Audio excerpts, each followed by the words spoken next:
Hello नमस्कार, आप सभी प्यारे साथियों का हमारे इस यूट्यूब चैनल पर बहुत बहुत स्वागत है। एसएससी सीजीएल 2024 के आंसर की रिलीज़ होने के बाद काफ़ी ज़्यादा डाटा यहाँ पे निकल कर आ रहा है एंड इसमें मेजर रोल निभाने वाला है rank IQ and rank Mitra. And इस वीडियो में हम बात करेंगे आपके जेएसओ एंड अदर पोस्ट की, क्योंकि हमारा AAO का इस बार पोस्ट नहीं दे रखा है।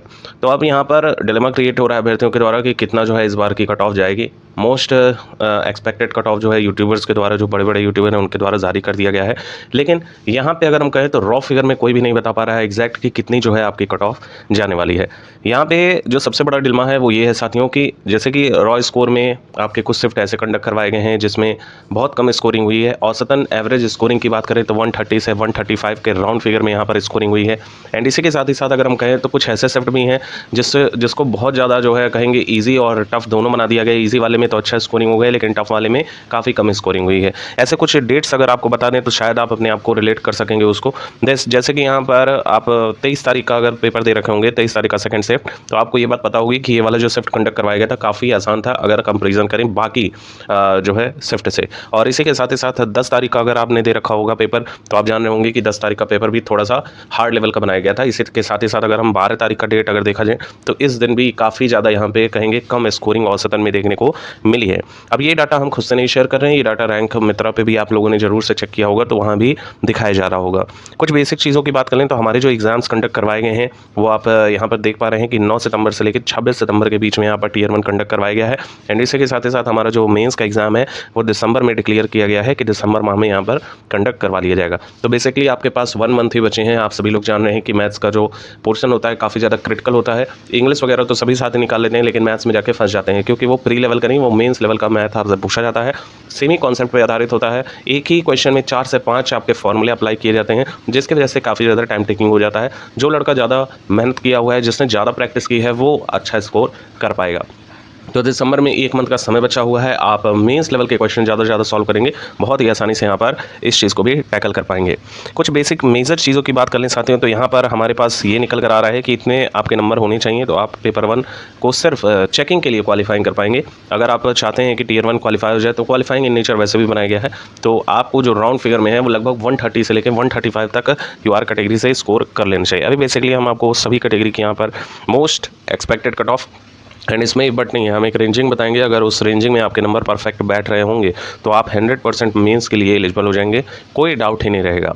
एंड यहाँ पर आप देख सकते हैं पेपर 2 आप माइंड में सेटअप कर लीजिएगा कि इस तरह का आपका पैटर्न होने वाला है। इसी के साथ ही साथ साथियों हमारे पास जो कुल वैकेंसी निकल कर आ रही है वो यहाँ पे इसमें बढ़ोतरी भी हो सकती है, यानी कि इसमें जो टोटल वैकेंसी है उसमें कुछ पद और ऐड किए जा सकते हैं, जैसा कि एसएससी का टेंडेंसी रहता है।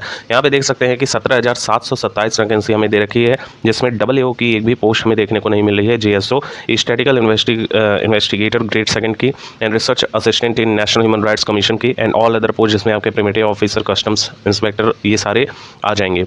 एंड यहाँ पर बाकी चीज़ें आप यहाँ पर भी देख सकते हैं कि Tier 2 की जो एग्जामिनेशन डेट है वो दिसंबर में आपकी फाइनल करवा ली जाएगी।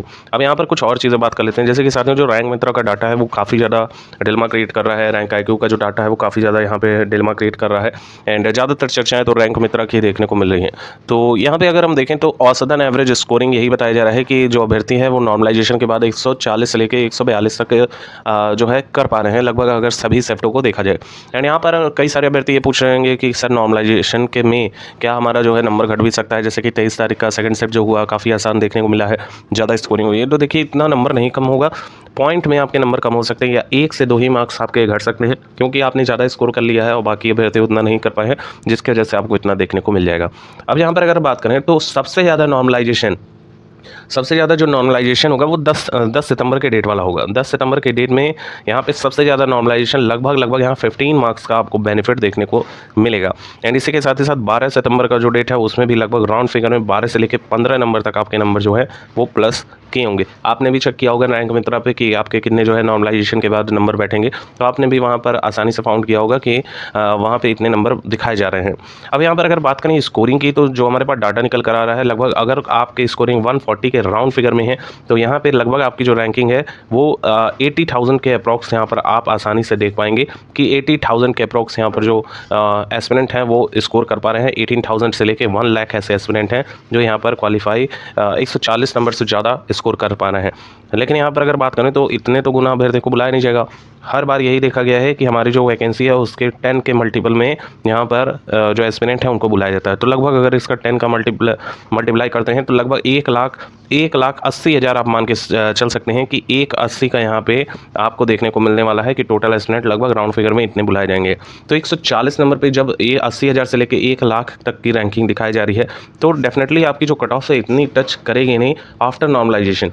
यहाँ पे GS2 का तो डेफिनेटली यहाँ पर हाई कट ऑफ जाएगा, क्योंकि यहाँ पर नंबर ऑफ वैकेंसीज भी कम रहती हैं एंड अगर देखा जाए तो इसमें स्पेसिफिक आपके क्वालिफिकेशन भी मांगे जाते हैं।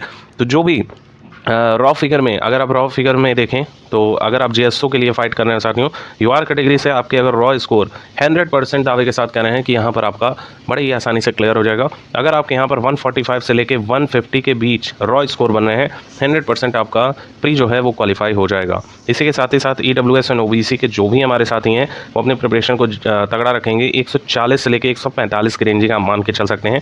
SC कैटेगरी के जो भी भाई हैं 125 से लेके 130 की रेंजिंग, और ST कैटेगरी के जो भी भाई हैं 100 ध्यान दीजिएगा यहाँ पे 118 नंबर से लेके 120 नंबर के बीच राउंड फिगर में आपकी भी कट ऑफ देखने को मिल सकती है। यहाँ पर ये रही बात GS2 की। अब यहाँ पर बात कर लेते हैं हम साथियों अदर पोस्ट की, जिससे काफ़ी ज़्यादा लड़के जो है इंतजार करते हैं, क्योंकि सबसे ज़्यादा यहाँ पे ही फॉर्म अप्लाई किए जाते हैं।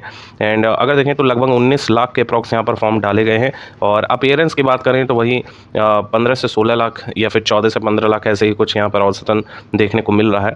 अब यहाँ पर अगर बात करें तो अदर पोस्ट की आपकी UR की कट ऑफ जो रॉ फिगर में निकल कर सामने आ रही है बेस्ड ऑन डाटा, तो यहाँ पर UR कैटेगरी जिसके भी यहाँ 135 नंबर बन रहे हैं तो एकदम सेफेस्ट जोन में रहेगा। 100% यहाँ पर जिनके भी 135 या 130 के अप्रॉक्स बन रहे हैं 135 और 30 के बीच के ही रेंजिंग आपकी देखने को मिलेगी। OBC या EWS से बिलोंग कर रहे हैं तो यहाँ पर जो रेंजिंग है 125 से लेके 130 के राउंड फिगर में आपको देखने को मिलेगी रॉ स्कोर में। SC कैटेगरी के जो भी भाई हैं 110 नंबर के राउंड फिगर में आपकी जो रेंजिंग है वो देखने को मिलेगी। एंड ST कैटेगरी के जो भी भाई हैं लगभग यहाँ पर 95 से लेके 100 तक की रेंजिंग आपको देखने को मिलेगी।